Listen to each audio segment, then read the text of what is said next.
Hello bachcho, let us read the question and the question says a uniform horizontal beam of light is incident upon a quarter cylinder of radius for r is equals to 5 centimeter. एक uniform जो raise है parallel raise है ना, horizontal beam of light जो है is incident upon a quarter cylinder. वो किस पे इंसिडेंट होती है? क्वार्टर सिलेंडर पे. ये एक सिलेंडर दिया है हमें, तो देखिए जिसकी रेडियस क्या है r is equals to 5 centimetre. तो ये वैल्यू ले लेते हैं हम, r is equals to 5 centimetre. Now and the refractive index, और इसका रिफ्रैक्टिव इंडेक्स हमें गिवन है 2/√3. Okay, so we can write refractive index of this cylinder is mu is equals to 2/√3. Now a patch on the table for a distance x. Okay, तो ये table जो है उस पर कोई पॉइंट x है फ्रॉम अ सिलेंडर इज अनयूमुलेटेड. तो यहाँ पर हमें एक पॉइंट दिखाई दिया है x. इस x डिस्टेंस पे ये जो है ना पैच है, यहां तक लाइट नहीं पहुंच पा रही है, अनइल्यूमिनेटेड है वो. ठीक है, find the value of x. तो हमें x डिस्टेंस, वो x डिस्टेंस जिस पर यदि कोई पैच रखा हो तो इल्यूमिनेट नहीं हो पाए, वो फाइंड करना है. ओके, सो हम यहाँ यूज करेंगे एज अ की कॉन्सेप्ट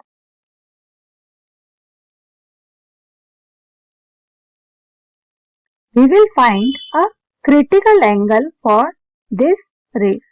तो हमें पता है for critical angle we can write sine of critical angle theta c is equals to refractive index of rarer medium to the refractive medium of denser medium.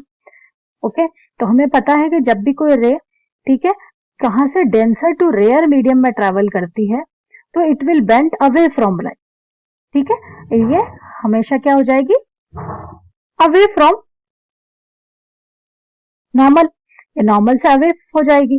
अब किस angle के लिए, incidence के किस एंगल के लिए जो हमारी रिफ्रैक्टेड रे वो कितनी डिग्री हो जाए? 90 डिग्री. तो उस पर्टिकुलर एंगल को हम कहते हैं क्रिटिकल एंगल. तो हम देखते हैं पहले ये रे कैसे ट्रैवल करेंगी.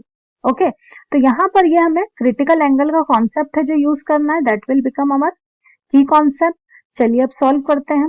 सबसे पहले देखिए यहाँ पर मैं फिर से ड्रॉ भी कर सकती हूँ. देखिए ये सिलेंडर है, ये किसी टेबल पे रखा है, ये सिलेंडर की रेडियस गिवन है और ये डिस्टेंस है x जहां तक हमारी पैच जो है ना, इल्यूमिनेट नहीं हो पाता है. पहले जो रेज हैं वो क्या आ रही हैं? वो पैरेलल आ रही हैं. तो अब देखिए ये सिलेंडर की इस वर्टिकल सरफेस पे जाते हैं तो ये देखिए एज अ प्लेन मिरर काम करेगा. तो हमें पता है प्लेन मिरर से रेज अनडेविएटेड पास हो जाएंगी. ओके, अब ये जो रेज अनडेविएटेड पास हुई हैं ये कर्व्ड सरफेस पे इंसिडेंट होंगी.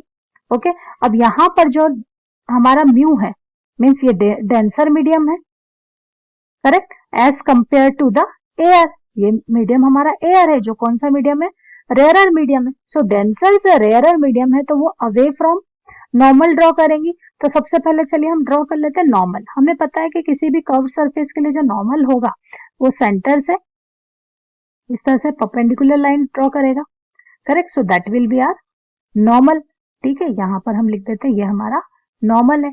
अब किसी इंसिडेंट एंगल है ना, किसी भी incident ray, let us draw. ये हमारी इंसिडेंस रे है इस तरह से. ओके, ये इंसिडेंस रे है.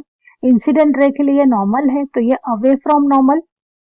ठीक है, अवे फ्रॉम नॉर्मल क्या हो जाएगी? बेंड हो जाएगी.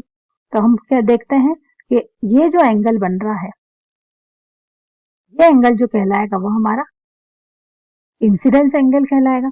ठीक है, तो हमें पता करना है कि इंसिडेंस का किस एंगल के लिए ये जो एंगल है रिफ्रैक्टेड रे जो है वो क्या है, कुछ इस तरह से टर्न हो जाए, जिसके लिए इसका मतलब ये जो एंगल R है इसकी वैल्यू कितनी हो जाए? 90 डिग्री. ओके, सो चलिए फाइंड करते हैं. Here sine theta c is equals to rarer medium का refractive index by denser medium का रिफ्रैक्टिव इंडेक्स. रेयर मीडियम का refractive index just because it is air तो 1 है, और डेंसर मीडियम का रिफ्रैक्टिव इंडेक्स हमें 2/√3 गिवन है. So sine of theta c, so यहां से हम लिख सकते हैं sine of theta c is equals to √3/2. ये वैल्यू हमारी किसकी हो जाएगी,